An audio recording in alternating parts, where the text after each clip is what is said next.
Estamos con el economista Pedro Francisco Páez Pérez, actual director del Instituto de Investigaciones Económicas de la Pontificia Universidad Católica del Ecuador. Él ha ocupado varias funciones en altos y destacados cargos, tanto a nivel nacional como a nivel internacional, privado y también al servicio del país. Cuéntenos, por favor, economista, bienvenido a la universidad. Gracias. Cuéntenos cuál es su trayectoria tanto académica como profesional. Bueno, yo me inicié muy temprano como analista del Banco Central del Ecuador, ahí pasé décadas y tuve esa escuela, una escuela tecnocrática muy fuerte, muy rigurosa, y que luego me preparó mucho para otras áreas, tanto en el campo de la cátedra como en el asunto del servicio público, ¿no? Tuve la suerte de ser ministro de Estado, con el gusto de ser el primero en muchísimas décadas de pagar más la deuda social que la deuda pública. Eso fue toda una satisfacción personal para mí. El poder generar otro tipo de dinámica macroeconómica en las limitaciones que plantea la dolarización para volcar recursos hacia la creación de infraestructura, y sobre todo en las áreas más olvidadas del país, ¿no? Tuvimos la suerte de en algún momento lograr recaudar más de 2 veces todo el impuesto a la renta de parte de las empresas petroleras que no habían cumplido con algunas disposiciones legales en sus contratos. Tuvimos la suerte de generar una serie de nuevas dinámicas en el manejo de lo público que permitieron que el país logre tener un crecimiento sostenido del ingreso per cápita luego de casi 25 años de caída del Producto Interno Bruto en las décadas previas, ¿no? Entonces, hay una cantidad de temas muy interesantes en el que la discusión de la teoría económica tiene una concreción en una práctica de servicio al país. Con ese bagaje tan fuerte que usted viene en el área económica, ¿cuáles van a ser los pilares que va a constituir el Instituto de Investigaciones Económicas aquí en la universidad? Bueno, hay una decisión de las autoridades por renovar a este instituto que tuvo hace unos 30, 40 años, tuvo sus años de gloria, pero ahora hacerlo desde una permanente comunicación con la comunidad nacional. Es decir, de lo que se trata es de convertir al instituto en un puente entre las necesidades del país y el potencial de la comunidad universitaria. En ese sentido, estamos trabajando con 4 grandes ejes que han sido conversados con las autoridades. El primero tiene que ver con la economía popular, la pobreza y el empleo. El segundo tiene que ver con la dinámica de los mercados, los monopolios, la dependencia. El tercero tiene que ver con el desarrollo, la estabilidad macroeconómica, la inserción internacional. Y el cuarto es la perspectiva del Ecuador hacia el 2050, promover un debate respecto a qué es lo que va a pasar con el país, qué es lo que los ecuatorianos tenemos que trabajar, ¿no es cierto?, para lograr metas comunes hacia el 2050. Con todo este trabajo multidisciplinario, que son varios ejes, ¿usted considera que esto ayudará a impulsar la parte productiva del país? Sí, sobre todo en el segundo eje, el tema del cambio productivo está en el corazón del asunto. Es decir, no se puede plantear cambios sostenibles si es que no atendemos a nuestra inserción en la revolución científica y tecnológica que estamos viviendo. Y como muy bien mencionaba en su pregunta, esto requiere un esfuerzo transdisciplinario. Y de alguna manera la Universidad Católica es una institución idónea en ese sentido por las potencialidades, las fortalezas que tienen varias áreas, por ejemplo, sobre todo en biología, diga usted, ¿no? Pero también en otras áreas que podrían muy bien complementarse con la perspectiva que está tratando de articular este Instituto de Investigaciones Económicas renovado. El cambio de la matriz productiva ha dado pasos muy importantes, sobre todo en el área energética, pero es necesario profundizar mucho más esas ventajas, sobre todo en la utilización de la infraestructura, por parte del conjunto de los emprendimientos, tanto grandes como pequeños, tanto capitalistas como no capitalistas, tanto en las grandes capitales como en las zonas de provincia. El futuro de un Ecuador que pueda aprovechar con más fuerza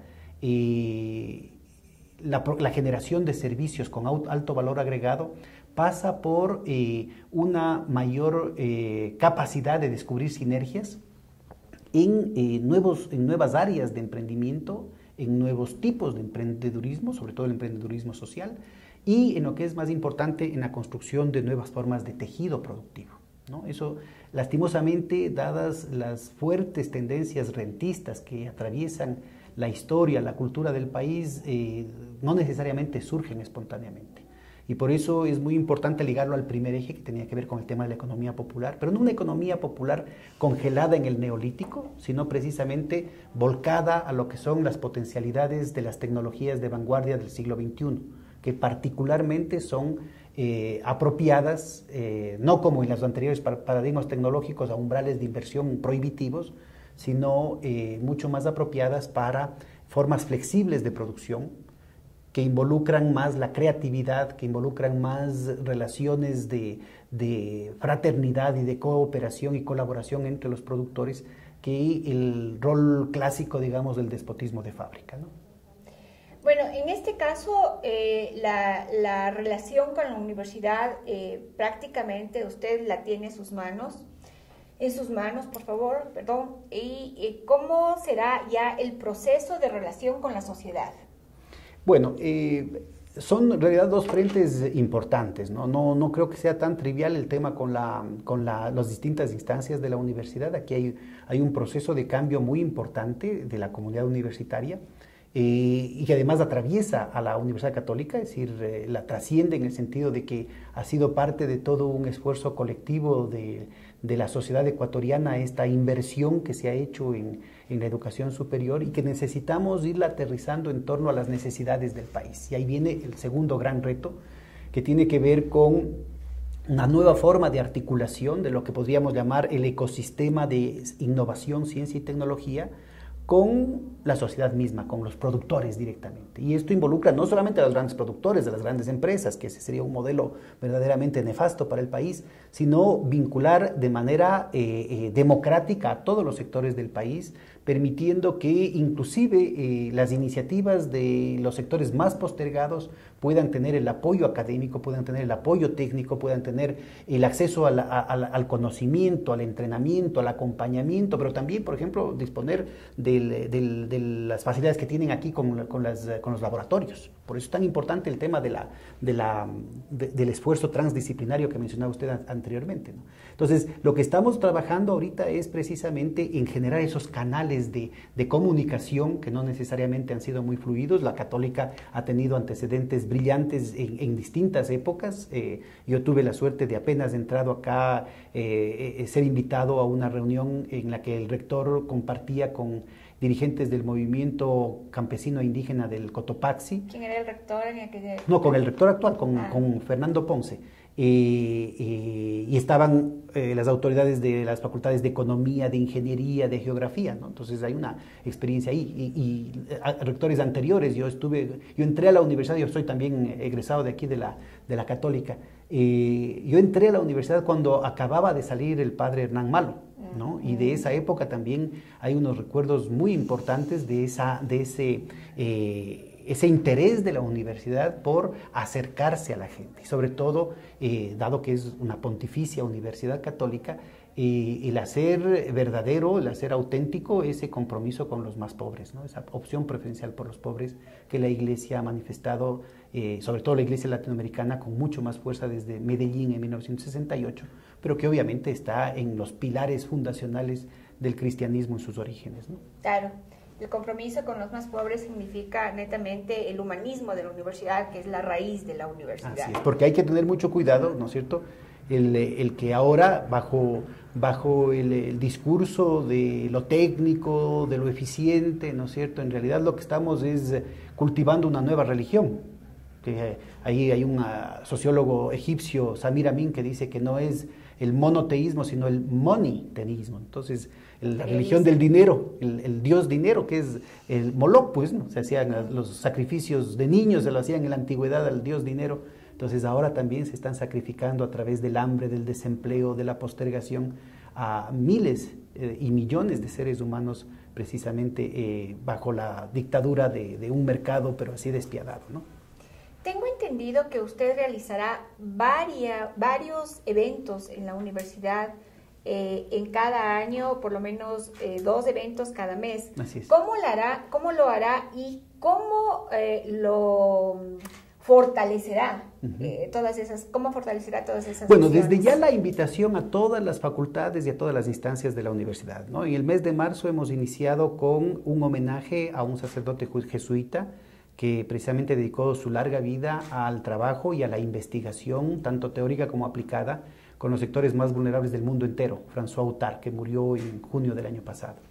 Y también vamos a hacer un taller muy técnico dedicado a aterrizar una propuesta muy concreta, que es la posibilidad de tener una tarjeta de crédito para los sectores más pobres del país, pero orientado al tema de la producción, no al tema del consumo. Entonces aquí tenemos que buscar los pros y los contras. Es una iniciativa que personalmente yo la he impulsado desde hace décadas y que lo intentamos hacer cuando estuve en el Ministerio de Política Económica, y que algo quedó en el tema específico de los receptores del Bono de Desarrollo Humano, con la posibilidad de hacer una serie de adelantos con los flujos futuros de ingresos que iban a tener los beneficiarios de ese bono. Ahora podríamos extenderlo a otros segmentos, obviamente en cada uno de ellos con cupos de crédito diferentes, para ir rompiendo barreras de entrada innecesarias, barreras de entrada absolutamente prohibitivas para los productores más pequeños, que se constituyen tanto en la banca pública como en la banca privada, no solamente por las altísimas tasas de interés, sino por los costos de transacción, los trámites, los costos de oportunidad, los días perdidos de trabajo, las movilizaciones, por ejemplo, en el caso de los campesinos, hacia las cabeceras cantonales donde están las agencias bancarias para poder colocar sus papeles y pedir un préstamo, y que a la final hacen que haya una diferencia radical en lo que tiene que ver con las grandes empresas, en las que los costos son mucho menores en proporción al volumen de crédito que piden. Entonces, para montos de crédito más bajos es mucho más eficiente y transparente también el tener una tarjeta de crédito con cupos relativamente bajos, que gradualmente pueden ir mejorando a medida que se va certificando el desempeño como pagadores de los clientes, que permitan que haya primero una irrigación desde abajo en los sectores con menos acceso a la liquidez en la actual situación piramidal que tiene el país. Pero por otro lado, el asunto de que, aplicando lo que en teoría se conoce como los mercados contestables, haya una dinámica en el mercado que permita hacer competir a tasas de interés que en el área del Chulco, a la que lastimosamente están siendo víctimas los sectores más vulnerables del país, pueden llegar a tasas de interés del 600, del 800% anual. Es una barbaridad en dólares, ¿no es cierto? Bueno, era una barbaridad siempre, pero en dólares se vuelve una cuestión verdaderamente asfixiante. Entonces, nosotros creemos que esto va a permitir el dinamizar los mercados, va a permitir romper una serie de compartimentalizaciones que ha impedido que los mercados financieros en el Ecuador sean más eficientes, y al mismo tiempo va a permitir mecanismos que fomenten otro tipo de iniciativas, otro tipo de creatividades que hoy por hoy están asfixiadas precisamente por esas barreras de entrada que mencioné. Esta tarjeta de crédito solidaria, la diría así, ¿no? Sí. Solidaria, para comprar insumos para los agricultores. ¿Con qué tipo de banca ustedes tendrían una base para poder salir?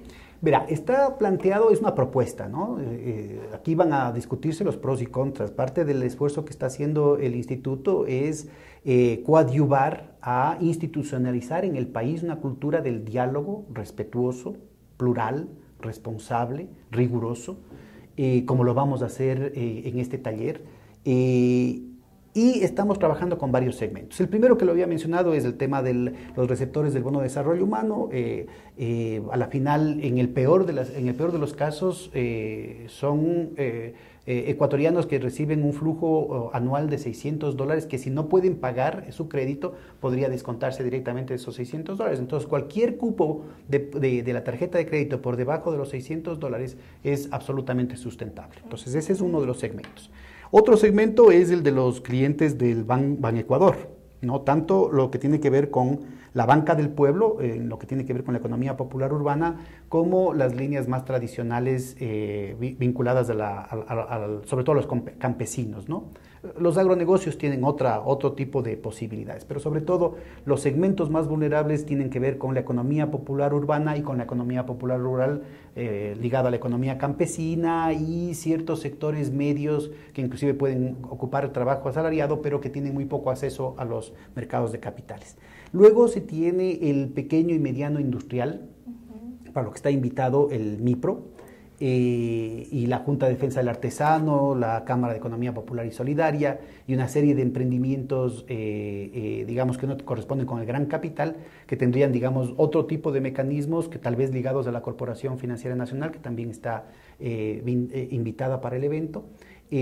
Otro tiene que ver con las parroquias rurales, ¿no? Entonces, para cada uno de los segmentos estamos hablando de actores diferentes. Para iniciar, yo creo que las condiciones están dadas como para que tanto Banecuador como el Ministerio de Inclusión Económica y Social puedan iniciar con estos mecanismos que van a tener un efecto muy importante en la dinamización, no solamente de sus propios mercados, sino de los mercados adyacentes, ¿no? Y como estamos en la base de la pirámide, prácticamente van a tener un efecto, digamos, de cascada inversa, muy importante en bajar las tasas de interés en el conjunto de los mercados. ¿Usted ha tenido conversaciones, diálogos con ellos? Sí, hemos conversado con el ministro de Agricultura, hemos hablado con los personeros de las distintas autoridades, la Corporación Financiera Nacional, la Corporación de Finanzas Populares, el Banecuador, la Superintendencia de Control del Poder de Mercado, con la Superintendencia de Economía Popular y Solidaria, aunque ahorita están en una situación de transición de las autoridades que ha dificultado su presencia acá, con el Ministerio de Inclusión Económica y Social, es decir, con distintos sectores y sobre todo con los beneficiarios potenciales de esta situación, como son organizaciones campesinas, gente del Seguro Social Campesino, de la Junta de Defensa del Artesano, de pequeños y medianos productores, pequeños y medianos industriales, que ven con mucho interés esta situación. Nosotros queremos hacer un aporte muy modesto, pero muy técnico, ¿no es cierto?, que va a permitir tener un punto de partida para una serie de otras discusiones que, conforme las autoridades vean conveniente, ¿no es cierto?, permitirán que alguna de estas iniciativas pueda concretarse a la brevedad posible. Bueno, dentro de estos proyectos ambiciosos y que además los veo posibles de realizarlos, ¿no?, porque no creo que sea difícil. Eso que usted dice, tiene que ser una cosa pragmática. Exacto, prácticos. ¿Ha pensado usted seguir también con la revista Economía y Humanismo, que ya tiene un posicionamiento editorial dentro de la sociedad? Sí, hay dos publicaciones. Uno es lo de la Economía y Humanismo, que ha estado en un nicho, ¿no? Yo diría un nicho bastante estrecho. Yo creo que es muy importante el poder ampliar esa situación. Tenemos la ambición de eventualmente hacerle una publicación indexada. Y tenemos también la posibilidad de continuar con la revista de Economía Política, que ha venido también publicando el Instituto, y quisiéramos también abrirnos a una invitación más amplia a la comunidad académica, inclusive con estos esfuerzos transdisciplinarios a los que hacíamos referencias, incluyendo no solamente a los investigadores, sino también a los profesores y a los estudiantes, para que empecemos a publicar nuestros avances de investigación con publicaciones digitales. Esto todavía está por ver la parte legal, el tema de la acreditación, el tema de la propiedad intelectual y sobre todo el tener los recursos para tener nuestro espacio en una página web que todavía no lo hemos conquistado. Así es que todos son los proyectos más inmediatos en los que estamos trabajando y que, por ejemplo, en el caso de Economía y Humanismo, está directamente vinculado al tercer evento que va a ser a principios de abril y que tiene que ver con un análisis, una recuperación crítica de la teoría de la dependencia. Este ha sido uno de los grandes aportes, tal vez el más importante aporte de construcción propia en América Latina, y que lastimosamente está siendo olvidado. Lastimosamente, muchos de los compañeros profesores, de los compañeros estudiantes de economía en toda América Latina no siquiera han oído hablar de esta teoría de la dependencia en la pesada carga que hace la economía convencional, lo que llaman el mainstream.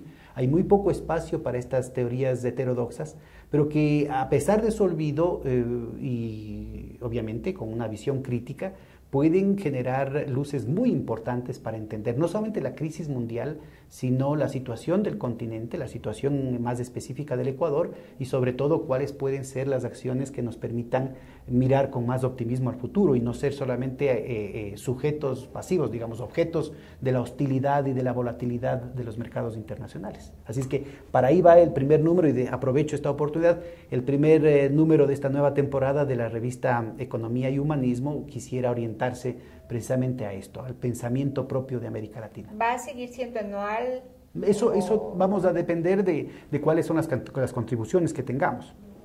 El formato que estamos adoptando para cada uno de nuestros eventos es hacer con los estudiantes una serie de lecturas y de conversatorios previos, hacer entrevistas a los potenciales expositores, que van a ser parte de la invitación que vamos a poder poblar el canal de YouTube de la universidad, ojalá fortalecer eso con material didáctico para las propias clases. Luego va a ser transmitido streamline cada uno de los eventos en vivo, sin edición, lo cual nos garantiza que las personas que van a venir van a responsabilizarse de cada palabra que dicen. Luego eso va a quedar colgado en nuestra página web y transcrito para la edición de los propios expositores que eventualmente permitan tener una publicación directa de lo que ya han dicho. Entonces, digamos, estaríamos cubriendo un espectro amplio que acaba en una publicación de las tradicionales, pero que también nos ayuda a ir ganando terreno en lo que yo creo que debe ser la perspectiva del siglo XXI, en no solamente restringirse a la documentación textual, ¿no es cierto? Sino la tecnología nueva, pues claro, los audiovisuales, ¿no? Y yo creo que hay que tener el mismo rigor en el manejo de la información, en la referenciación científica, en un texto por escrito que en un documental. Y yo creo que hasta las ciencias duras tenemos que hacer un esfuerzo, ¿no es cierto? La economía, tenemos que hacer un esfuerzo para romper con esa visión de que hay que crear barreras para ponernos en una situación superior al resto de los mortales.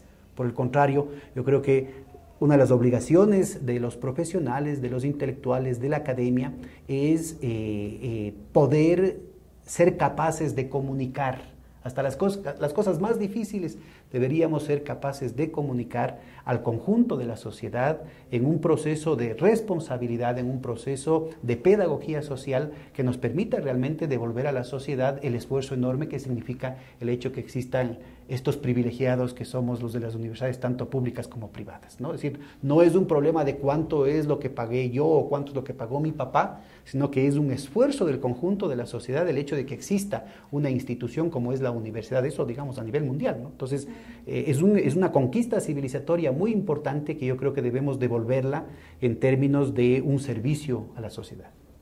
En su criterio, dentro de su bagaje de conocimientos, ¿cómo ve usted la situación económica del país?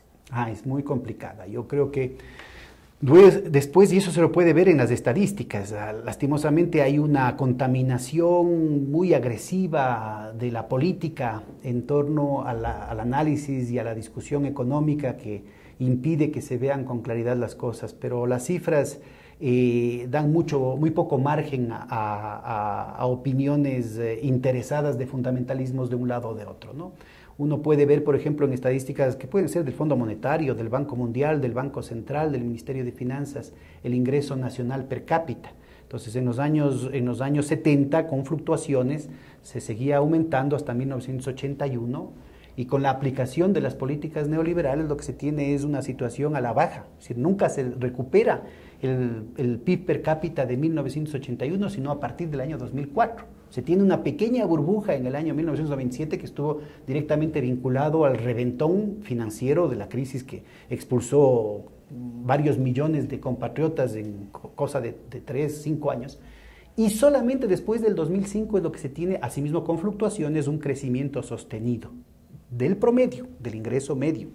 Pero lo que además se tiene como una novedad, que es prácticamente inédita en la historia del país, es que hay registros estadísticos que muestran que no solamente es el promedio, en los 30 años previos, se tenían mejoras solamente del 10% más rico, y dentro del 10% inclusive solo el 1% más rico mejoraba su capacidad real de compra. En los previos 10 años, ¿no es cierto?, se ha tenido esta transformación todavía incierta del régimen de acumulación en la construcción de un mercado interno con un proceso muy importante, no solamente de inversión pública, sino también de redistribución del ingreso, que ha permitido que cada 10% de población, hasta el 10% más pobre en promedio, pueda mejorar su capacidad de compra una vez que se descuenta la inflación. Entonces yo creo que este es un tema muy importante que no está sujeto a ideologías y que es necesario, ¿no es cierto?, con las correcciones y elementos que permitan ir enraizando las condiciones endógenas de sostenibilidad de ese proceso, que nos permitan ir profundizando esa situación, tanto en términos productivos como en términos de la transformación de las capacidades de innovar, de las capacidades de emprender internamente, y que no permitan que estos nuevos mercados, estos nichos de mercado que se han estado creando en distintos ámbitos en los últimos 10 años, se terminen exportando, digamos, con los multiplicadores y el empleo hacia afuera, y que más bien se conviertan en mecanismos internos que fortalezcan la estructura productiva del país, que mejoren los canales endógenos de redistribución del ingreso, y que sobre todo abran sistemáticamente las puertas para más creatividad, para más iniciativa de la gente, en una situación en la que el país va endogenizando la paz y la prosperidad, ¿no? ¿Considera usted que el déficit fiscal que tenemos es sustentable? Yo creo que el problema del manejo fiscal está muy ligado a dos grandes vectores, y ambos con peculiaridades específicas del proceso de dolarización, que me parece que no se los tuvieron en cuenta, a pesar de que varios técnicos del Banco Central en su momento advertimos de esta situación, ¿no?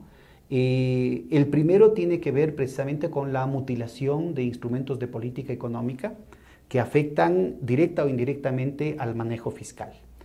Y el segundo tiene que ver con la dificultad específica que plantea la dolarización en torno al tema de la liquidez, que no tiene que ver solamente con las condiciones de toda economía pequeña y abierta, en el que, bueno, antes se iban los dólares para pagar los distintos componentes de la balanza de pagos, pero se quedaba la moneda interna para los pagos internos, se quedaba circulando. Ahora, físicamente, los dólares que salen desaparecen de la circulación interna. Y usted considera conmigo que los billetes, los dólares, desaparecen más rápido de unos bolsillos que de otros. Los billetes desaparecen mucho más rápido de ciertas ciudades que de otras. Desaparecen mucho más rápido, por ejemplo, de las zonas rurales que de las zonas urbanas, especialmente de Quito, Guayaquil. Porque de una u otra manera las grandes empresas se encargan a través de varios mecanismos, tienen muchas más posibilidades de defensa, entre otras cosas la propia bancarización, que les permite suplir esa falta de circulante con el recurso al Estado. De ahí la importancia, por ejemplo, de que también dotar a los sectores populares con una tarjeta de crédito que les permita tener una fuente de liquidez que impida que un problemita de liquidez se convierta en un problema de solvencia, que es uno de los grandes problemas que tenemos ahorita. Entonces, tenemos ya una experiencia. Yo personalmente tuve la suerte también de ser superintendente de control del poder de mercado, y una de las cosas que logramos fue colocar más de 1.400 millones de dólares de productos de la economía popular y solidaria en las perchas de supermercado, sin $1 de déficit de subsidio o eventual déficit fiscal. Es decir, que hay mecanismos que permitirían hacer que esos 1.400 millones que en otras circunstancias podían haberse ido a importaciones, con lo cual debilitaban más el aparato productivo del país, y además significaban un drenaje de liquidez tan significativo como ese, y ahora más bien empezaron a irrigar desde el territorio, desde la comunidad en cada provincia, a los pequeños productores, tanto del campo como de la ciudad, para generar otras cadenas de valor, otras cadenas sociales de valor, que no solamente están vinculadas a la lógica de la eficiencia capitalista, sino que están vinculados a lo que son las prioridades y las motivaciones internas de una familia. Entonces, este es un tema muy importante porque viendo las cosas desde esa perspectiva, se abren una cantidad de opciones que evitarían, por ejemplo, que el país entre en los tradicionales programas de ajuste del Fondo Monetario Internacional, del Banco Mundial, que nos llevaron a esos 30 años de decrecimiento del Producto Interno Bruto per cápita que uno puede constatar en las estadísticas oficiales y a las que hacía referencia hace algún momento, ¿no? Entonces, de nuevo, yo creo que es indispensable que haya un debate plural, riguroso, responsable, despojado de estas agendas politiqueras coyunturales y que permitan que científicamente se pueda discutir los problemas reales de la economía. Yo me adelanto a una segunda pregunta suya en ese sentido, que tiene que ver con el aparato productivo, tiene que ver con el asunto de los precios imposibles que tiene el país. Aunque la inflación ha sido relativamente baja en los últimos años, la estructura de precios en moneda dura se plantea sinceramente muy problemática si uno compara con lo que está pasando en Colombia o Perú. Vea usted, la tarjeta de su teléfono, la tarjeta de prepago de su teléfono, su plan de internet, por ejemplo. Son las mismas empresas privadas que operan en Colombia, en Perú, en Ecuador, y que usted puede googlear y darse cuenta de que los precios de su paquete son muchísimo más baratos en los países vecinos que lo que son aquí en el Ecuador. Y eventualmente hasta la calidad es mucho mejor. Entonces lo que hay que ponerse a ver es qué pasa con la estructura de costos de nuestro país cuando Colombia o Perú pueden devaluar en cualquier momento. ¿Qué pasa con las papas? ¿Qué pasa con el arroz? Cuando en cualquier momento puede ser inundado el mercado ecuatoriano con productos peruanos, ¿no es cierto?, con estructuras de costos mucho más flexibles, mucho más baratas. Lastimosamente, la respuesta más fácil y a la que acompaña, digamos, la economía convencional, el mainstream, es que quien tiene que pagar los platos rotos es el trabajador.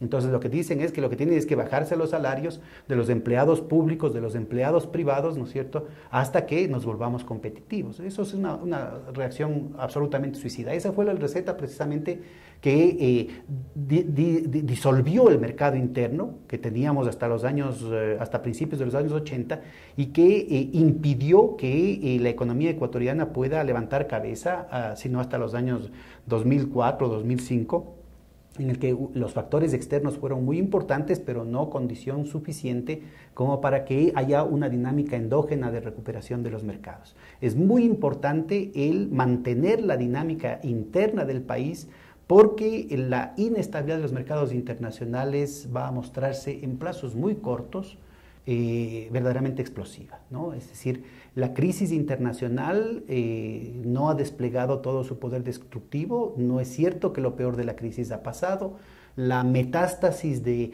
insolvencia estructural de los grandes bancos transnacionales está, digamos, contaminando todo el mundo de un tema que originalmente estaba en bienes raíces, en la subprime, en el eje anglosajón, se ha pasado a las burbujas especulativas en Europa, no sé, pues en las principales capitales del sur global, de una situación que estaba en las bienes raíces comerciales, se ha pasado a las residenciales, de un problema que estaba en bienes raíces, se ha pasado a las deudas de los automóviles, a las deudas de los estudiantes, a las tarjetas de crédito, a la deuda pública, tanto de los gobiernos locales como de los gobiernos nacionales, tanto en el norte como en el sur.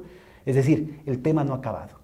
Y lastimosamente América Latina y de manera muy particular el Ecuador, precisamente por las restricciones estructurales que define la dolarización, estamos en una situación particularmente vulnerable.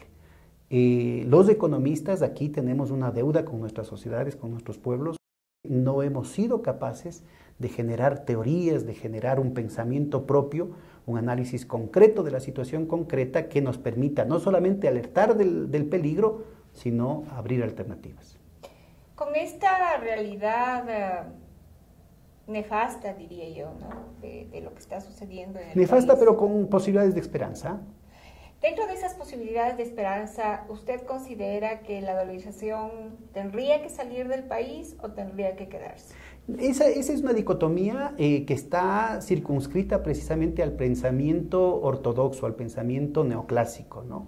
Se pueden tranquilamente generar alternativas que mitiguen las durezas de las restricciones estructurales que plantea la dolarización, por ejemplo, con medios modernos de pago como la tarjeta de crédito productiva que estamos planteando, como una... Que viene a ser el dinero electrónico. Y como el dinero electrónico, precisamente. Entonces aquí hay demasiada politiquería metida en este asunto, ¿no? Es decir, en el momento en que es un negocio privado que va a ser de lucro para las grandes empresas, esto es una maravilla, es la tecnología y una cuestión así. El momento que se plantea en que esto tiene que ser ser un servicio público sin fines de lucro, que tiene que beneficiar a los sectores más vulnerables del país. Ahí se dice que esto va a ser el apocalipsis. Yo creo que ni lo uno ni lo otro. Aquí se están jugando poderosísimos intereses.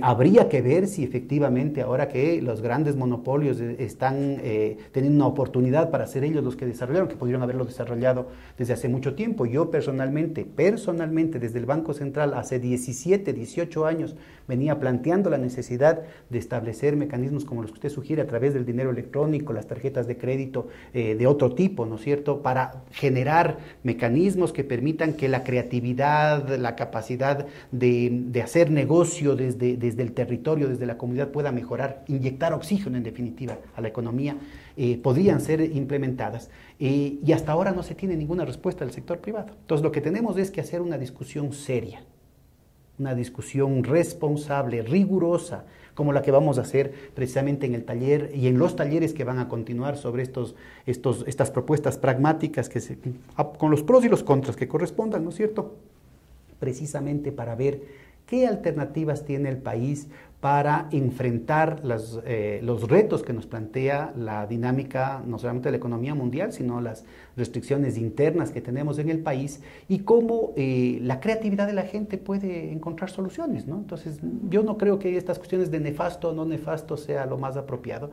Yo lo que creo es que hay que actuar con responsabilidad a tiempo, despojándose de cosas. Esto no es un tema ni de izquierdas ni de derechas, aprovechando lo mejor de la tecnología, ¿no es cierto? Estamos hablando de una situación muy dinámica en el mundo y que el Ecuador ha sido muy fecundo en propuestas, ¿sí? Es decir, estas propuestas tuvimos la suerte inclusive de llevarlas en su momento al seno de la Asamblea General de Naciones Unidas, en el marco de una convocatoria que hizo el difunto padre Miguel de Escoto cuando fue presidente de la Asamblea General de Naciones Unidas.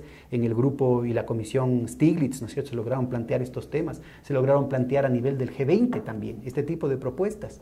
Y lastimosamente han tenido una deriva en torno a la cuestión de las criptomonedas, que ahí abren una puerta muy complicada a lo que podría ser el financiamiento del terrorismo, el narcotráfico, la evasión de impuestos. Ahí está el tema de los Panama Papers, de los Paradise Papers, a los que muy poco seguimiento se está dando, porque la conjunción de este lado oscuro del dinero electrónico, de las criptomonedas, con los paraísos fiscales, las offshore y el shadow banking, la banca en la sombra, que está en el corazón de la gran banca internacional, pues pueden dar lugar a una situación de mayor profundización de la podredumbre en las cumbres del poder mundial, ligado a lo que habíamos conversado de esta metástasis de la insolvencia estructural, los derivados financieros, etcétera, etcétera. Entonces, al contrario, yo creo que hay que aprovechar la tecnología al servicio de la gente, al servicio de la creatividad, al servicio del despliegue de una revolución científica y tecnológica que nos permita superar las lacras del pasado y que no permita pues que estos ambientes criminogénicos, ¿no es cierto?, que se están dando en las altas esferas del poder, vinculadas además al tráfico de drogas, a la evasión de impuestos, a los sobornos, a la corrupción, sean los que terminen dominando en la sociedad. Bueno, para finalizar, coméntenos usted cómo se vinculó laboralmente a la universidad y cuál es su equipo de trabajo y cuál es la función de cada uno de las personas que conforman su equipo de trabajo. Bueno, nuestra misión acá está todavía empezando. Yo estoy aquí mes y medio, estamos con un presupuesto muy reducido, la universidad está pasando momentos difíciles en ese sentido, así es que estamos tratando de hacer lo más que se pueda, digamos, con estos escasos recursos. Tenemos hoy por hoy un par de ayudantes de investigación, todavía no tenemos ningún área de investigación constituida. Hemos hablado con las autoridades para ver si es que en la medida en que esto vaya despertando tanto interés dentro de la comunidad académica interna como expectativas desde las necesidades de la sociedad ecuatoriana, puedan irse constituyendo de aquí a un año áreas de investigación específica en torno a estos cuatro grandes ejes. A eso iba. Entonces, en torno a estos cuatro ejes que les había planteado en el principio. Entonces, lo que estamos haciendo ahorita, sobre todo, es con la ayuda de una compañera geógrafo y un compañero matemático, estamos organizando los programas de vinculación en la comunidad y de prácticas preprofesionales de las distintas áreas, pero obviamente sobre todo las de economía, para ver si logramos interesarles en las propuestas que el instituto está levantando. Por supuesto, son todas ellas invitaciones que dependen de la voluntad tanto de los profesores como de los estudiantes, porque también los profesores tienen una obligación de cumplir con las horas correspondientes de prácticas preprofesionales y de vinculación a la comunidad. Entonces, lo interesante sería el poder ir armando sinergias, digamos, sobre la base de estas limitaciones, de estas pobrezas que hoy por hoy tenemos. Y creo que lo estamos logrando. Ya tenemos una primera muestra, que es una encuesta que logramos hacer con estudiantes de la Facultad de Economía, sin un solo real de presupuesto, con una alianza estratégica con el Centro de Investigaciones y Estudios Especiales. Es una primera encuesta sobre el empleo en Quito, en la que los estudiantes, por primera vez creo en la historia, han sido responsables desde el concepto, la definición de las variables, la problematización de los temas, la definición de las preguntas de la boleta, la configuración de la boleta, el levantar la información de campo, el sistematizarla, el análisis y la publicación, la explotación del tema, en una secuencia que la vamos a iniciar en el marco de estos eventos, específicamente con Quito. Es la intimidad, la referencia de esta universidad que ya cumple 70 años con su ciudad, que va a ser Quito y Nacato, ¿no? Entonces, es una convocatoria a la comunidad quiteña a conversar desde el análisis riguroso sus problemas, ¿no? Evitemos que la subsiguiente campaña electoral, por ejemplo, se convierta en un festival de escándalos y de insultos, y que verdaderamente podamos discutir además desde las distintas facultades, desde las distintas instancias y disciplinas de la PUCE, podamos convocar a discusiones y a soluciones a los problemas de nuestra ciudad. Bien, ¿y cómo fue su vinculación laboral a la universidad? Bueno, yo fui egresado de la universidad, yo fui dirigente estudiantil, fui de economía, sí, eso fue el milenio pasado, ¿no? Entonces, tuvimos una permanente presencia acá en la universidad, desde el Instituto de Investigaciones Económicas. No solamente que dimos varias charlas, sino que hicimos varios talleres internacionales aquí en las instancias de la universidad, con la participación de varios profesores, de varias autoridades de la universidad a lo largo de los previos 5 años. Y luego, bueno, había la posibilidad de entrar acá al Instituto de Investigaciones, y hemos estado conversando con las autoridades respecto a cuáles deberían ser los lineamientos de la renovación que debería tener este instituto. Luego de una situación en la que de alguna manera hubo una desconexión, no solamente con respecto a la sociedad, sino también con respecto a la facultad. Así es que lo que queremos ahora es una institución mucho más vibrante que sirva como puente, insisto, entre la comunidad académica y la comunidad nacional.